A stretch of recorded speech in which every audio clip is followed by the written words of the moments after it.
L'entrepôt du bricolage, filiale du groupe Samsey, vous présente Si on parlait.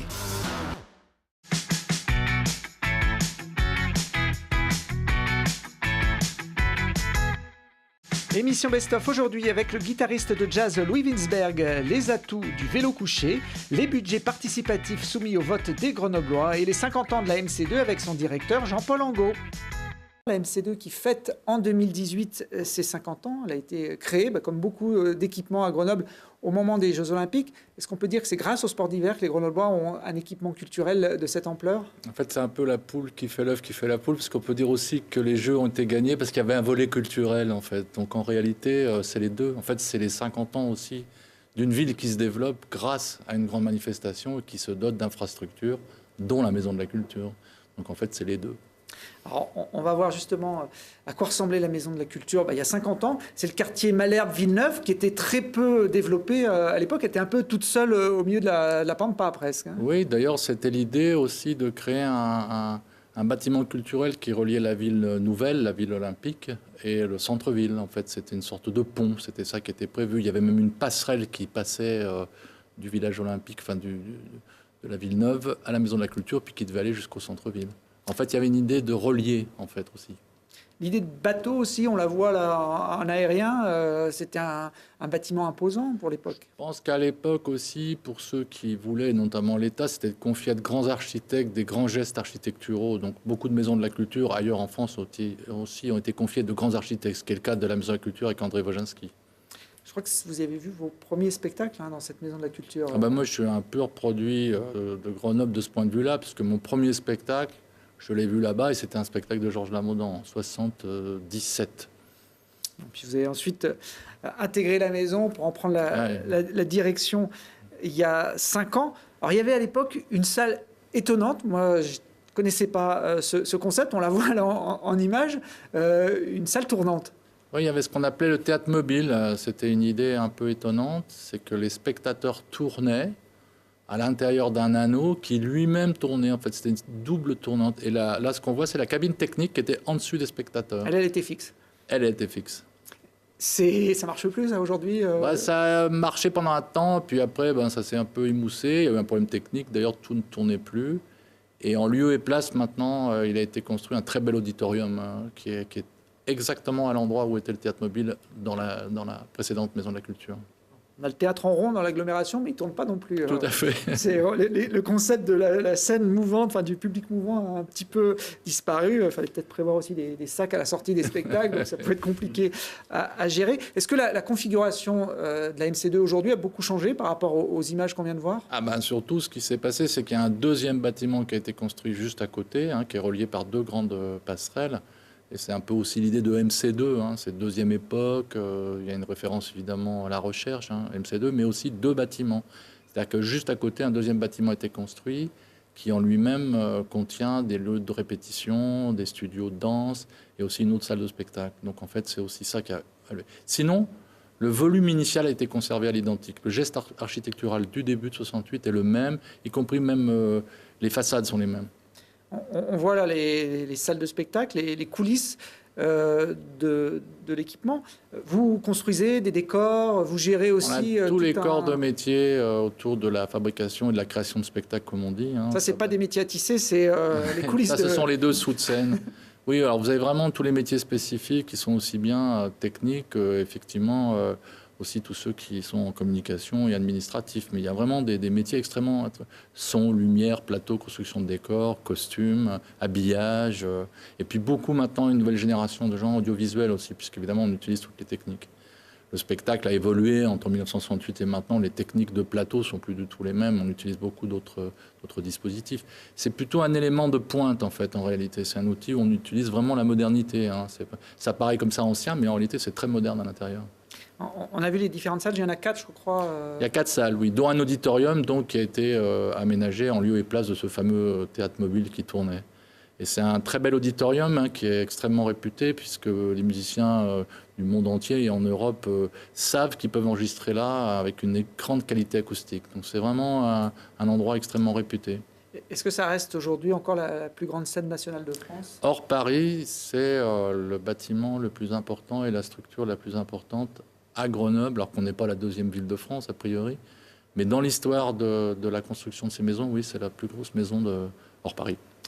Vous enregistrez à peu près 250 levées de rideaux En gros, chaque saison. À peu près, oui. Ça fait beaucoup d'artistes qui ont défilé depuis 50 ans. On a fait un teaser qui monte à peu près tout ce qu'on peut voir. Je crois qu'il y a des images qui défilent. Oui, voilà, pas tous. Bachung qui avait... Oui, ce qui est très étonnant, c'est que... tranche. Tout à fait. À l'inauguration, Alain Bachung était là avec Christophe. Mais c'est surtout la diversité des genres, hein, qui sont présentés, puisque du cirque, de la musique, qu'elle soit classique, ça c'est Rokia Traoré et Cher. Vraiment... C'est une proposition artistique la plus large possible. Vous essayez justement d'élargir la base du public qui vient à la MC2. Les maisons de la culture ont souvent une image un petit peu élitiste. C'est facile de changer les choses ?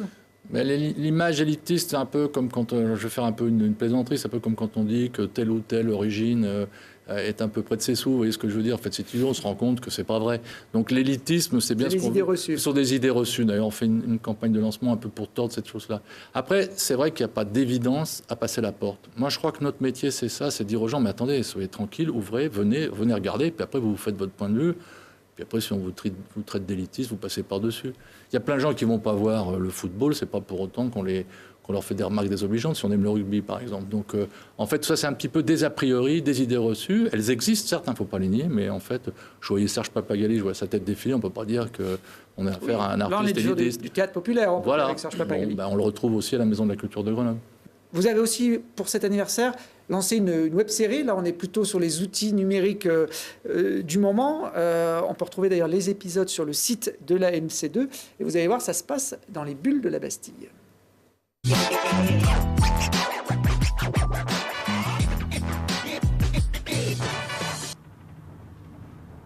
Tiens, tu vois le type là-bas? Je crois que je le connais. Lequel? Là, celui qui attend pour traverser. Ah lui, c'est le directeur de la MC2. Il y a un directeur à la MC2? Bah évidemment. Mais pourquoi? Mais pourquoi? Mais parce qu'il en faut un. Il y a toujours besoin d'un directeur, Jean-Cyril. Je croyais qu'il y avait que des artistes à la MC2. Il y a des artistes, mais il y a aussi tout un tas de gens pour les faire travailler. Bah ils sont pas capables de travailler tout seuls, les artistes. Enfin, fais pas la bête. Il y a besoin de gens pour faire tourner la boutique. Bah je croyais qu'elle tournait plus, que le mécanisme était cassé. Ah non, mais je te parle pas du théâtre mobile. Je te parle de l'institution. Faut du personnel. Et ça fonctionne pas tout seul, les machines pareilles. Réfléchis. Bah du coup, s'il y a du personnel, le Dirlo lui-même, il a pas grand-chose à faire. Si? Enfin, on est là grâce à qui? Là. Dans la bulle? Oui. Grâce à nous? Bah non, on est là grâce à lui. Qui? Le directeur de la MC2 qui était là à l'instant, il a disparu. Je savais pas. Bah c'est lui qui a dit OK. OK pour toi, OK pour moi, OK pour la bulle. Voilà, petit extrait, le sketch se poursuit, vous pouvez aller le voir sur le site. Vous avez dit OK à ce concept. OK, mais je trouve formidable ce qu'ils font, parce que justement, cette idée de désacraliser, là, elle est vraiment incarnée par ce duo. Et puis le clin d'œil des bulles. En fait, ça dure l'enregistrement, la durée d'une montée. En fait, évidemment, c'est préenregistré comme on le fait, mais c'est en fait l'idée d'une bulle courte, de manière à, comme ça, légender des anecdotes. Bon, là, ils analysent la fonction qui est la mienne, mais je trouve ça absolument super. Il y a Jean-Cyril Vadi et Chloé Schmutz, les deux acteurs qui revisitent à leur façon les 50 ans de la MC2.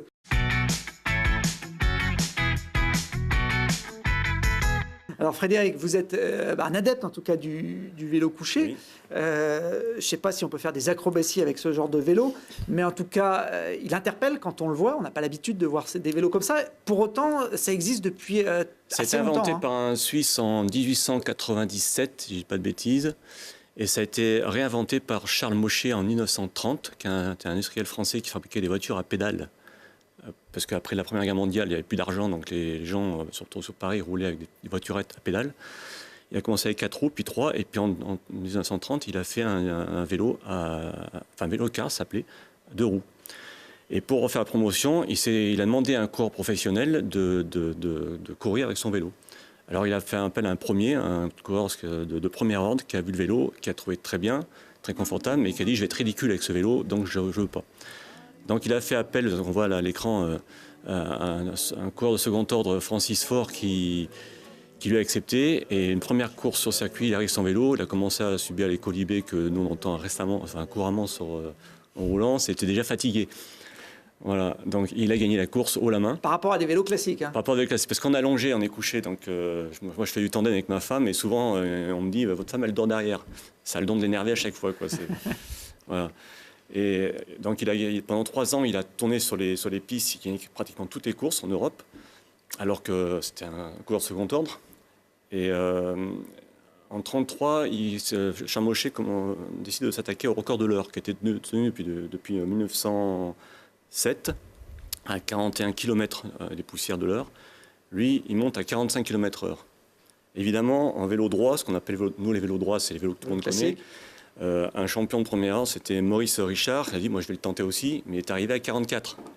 Et là, les problèmes ont commencé. Le vélo couché était plus efficace que le vélo classique et ça n'a pas plu aux instances internationales. Ce qui s'est passé, c'est qu'au 58e congrès de l'UCI, les gens ils ont essayé le vélo, ils ont trouvé ça amusant, fabuleux, enfin, c'était confortable et tout. L'anglais, lui, a trouvé ça formidable, a dit qu'il y avait un bel avenir pour ce vélo-là.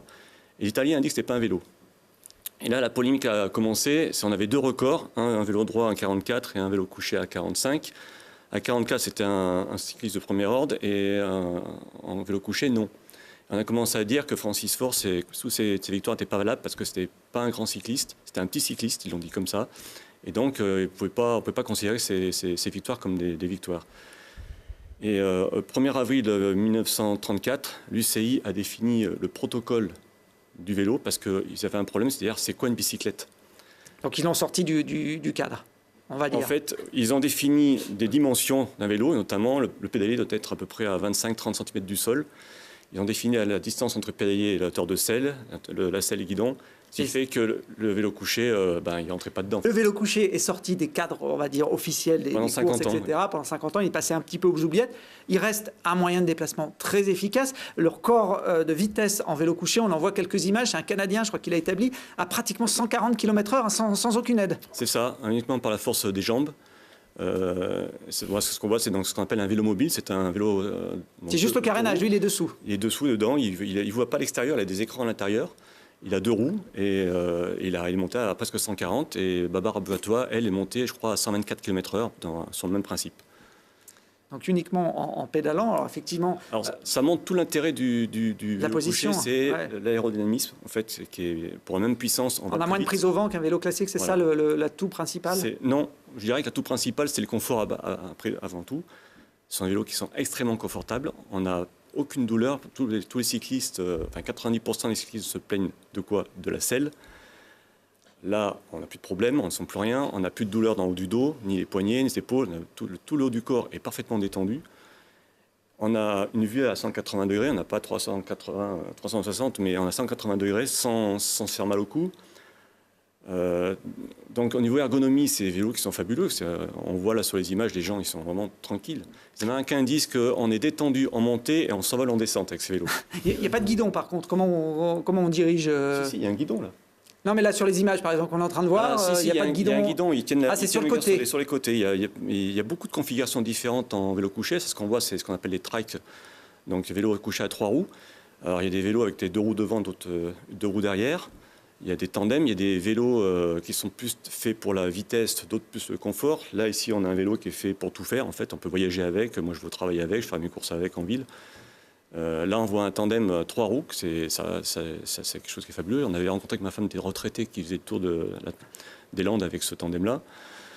Et on a un choix énorme, en fait, en termes de vélo couché, beaucoup moins restrictif que ce qu'on appelle les vélos droits.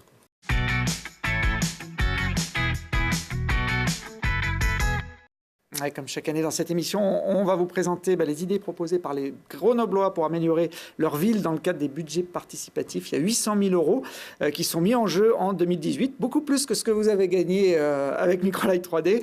Il y a 23 projets sur la ligne de départ et c'est à vous de les départager en votant.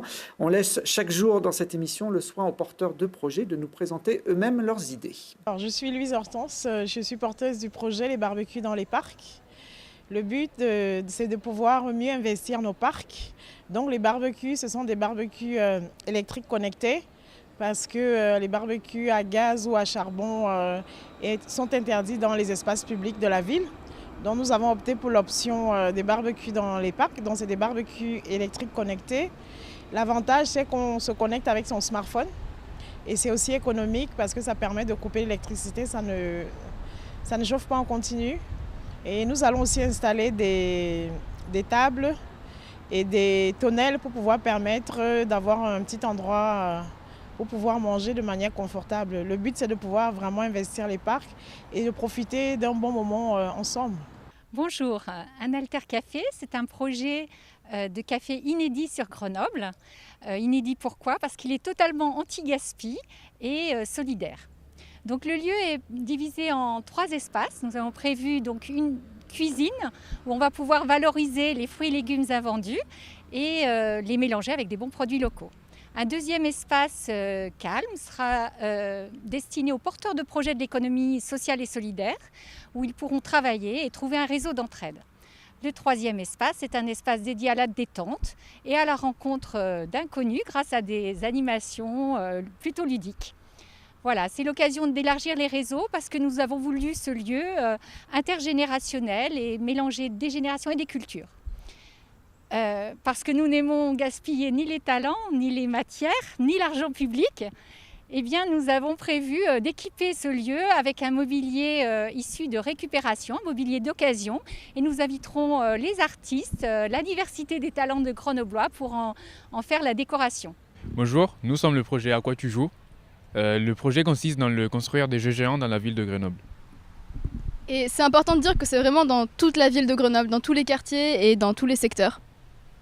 Et je crois que tu as oublié de dire que ces jeux seront disponibles chaque jour et à chaque heure. Tu as oublié de dire que ces jeux viennent du monde entier. Et je crois que tu as oublié de dire que ça permettra à des personnes de se rencontrer et d'échanger. Et je pense qu'il ne faut pas oublier que ces jeux ils sont intergénérationnels pour les plus grands comme pour les plus petits. Par exemple, les jeux d'échecs pour les plus expérimentés ou bien pour les plus jeunes, le puissance 4. Et donc je confirme, c'est tout public et tous les âges. On confirme également tout âge, tout public. Alors, on est d'accord? Votez pour nous! Voilà, vous pouvez retrouver les 23 projets sur le replay de Télé Grenoble. Et puis les votes sont déjà ouverts sur Internet pour les Grenoblois de plus de 16 ans. Et vous pourrez les voter en dur dans les bureaux de vote du 2 au 6 octobre. Il faut choisir un projet parmi les 6 dont le budget est supérieur à 200 000 € et 4 projets parmi les 17 autres dont le budget est un peu plus modeste.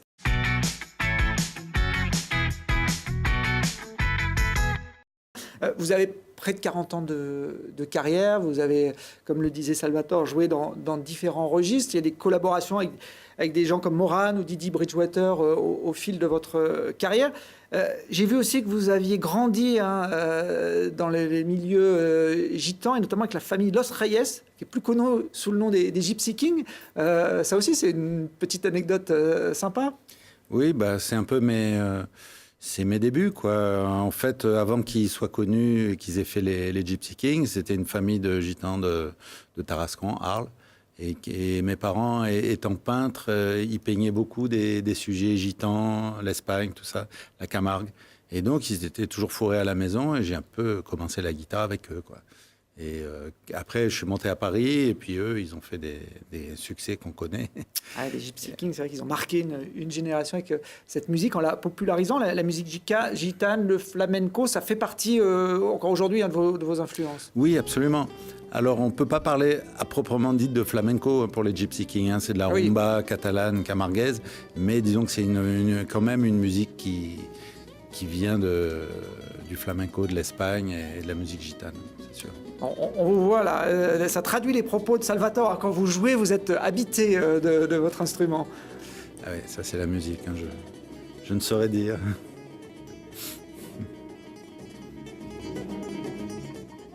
Un petit extrait, on aura tout à l'heure, pour finir cette émission, Louise qui prendra sa guitare, qui ne le quitte jamais beaucoup, pour finir ce morceau en musique. Vous avez fait aussi partie dans votre carrière pendant une vingtaine d'années du groupe Sixten, qui a donné des concerts dans les plus grands festivals.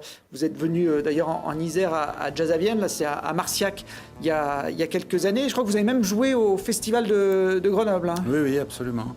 Alors, c'est un groupe qui a joué une vingtaine d'années, et puis c'est pas dit qu'on ne remette pas le couvert un jour. Mais donc c'est vrai qu'on a joué dans beaucoup de pays du monde, et puis en France particulièrement, un peu partout. Donc à Grenoble aussi, bien sûr. Le jazz, c'est aussi une musique qui permet beaucoup de mariage entre les artistes, hein, peut-être plus que dans d'autres registres musicaux. Oui, moi, souvent, je compare ça à un passeport. Pour moi, c'est un peu la vertu du jazz, c'est ça. C'est un passeport qui nous permet techniquement et artistiquement de communiquer avec pas mal de gens et pas mal d'arts différents et de pays différents aussi. Et moi, c'est ça qui m'intéresse dans le jazz. Et notamment, Sixon, c'était vraiment un pont avec l'Afrique assez important. Et les Caraïbes aussi, avec Michel Alibo à la basse, Paco Seri à la batterie. Alors, c'est pas Sixon qu'on pourra écouter au mois d'octobre dans le cadre de ce festival, puisque vous revenez avec un trio inédit, j'ai envie de dire, même si c'est des gens que vous connaissez depuis très longtemps et puis qui sont très connus dans le milieu du jazz. Absolument, et du coin d'ailleurs. Hein. Et en fait, c'est un duo qui s'appelle Charlie et Souris. C'est eux, c'est des pareil, pareil, on est un peu... il y en a un qui est belge, hein, Charlie, ouais. Et il est de... C'est Benoît Souris qui est originaire de l'agglomération. Et eux, ils font des productions de pareil. Hein. Depuis 30 ans, on se côtoie, on se connaît très bien.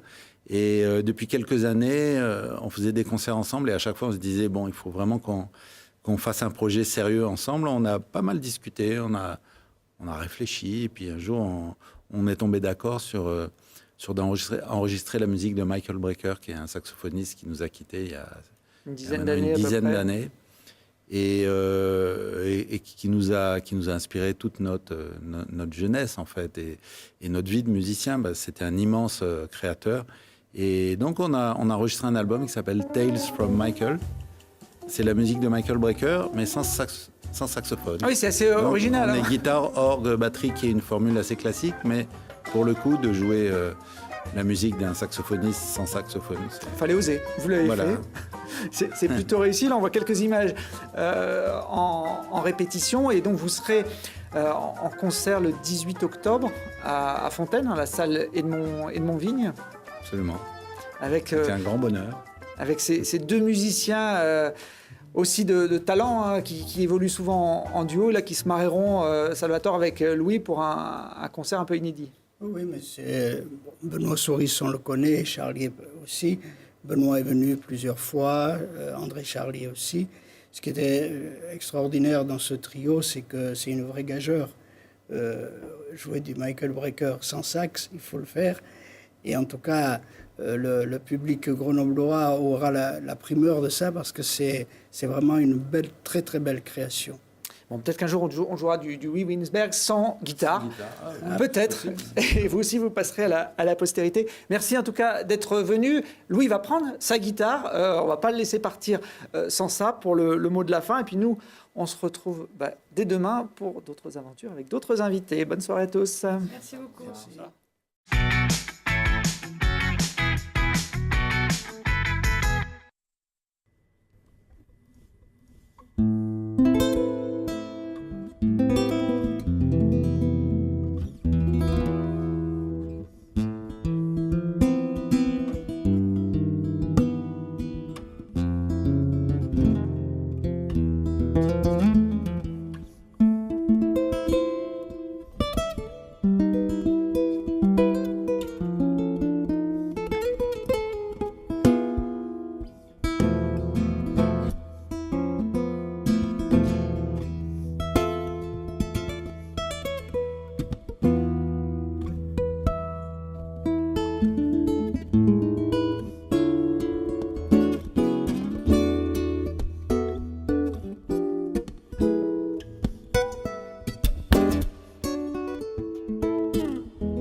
L'entrepôt du bricolage, filiale du groupe Samsé, vous a présenté Si on parlait. L'entrepôt du bricolage, filiale du groupe Samsé, vous a présenté Si on parlait.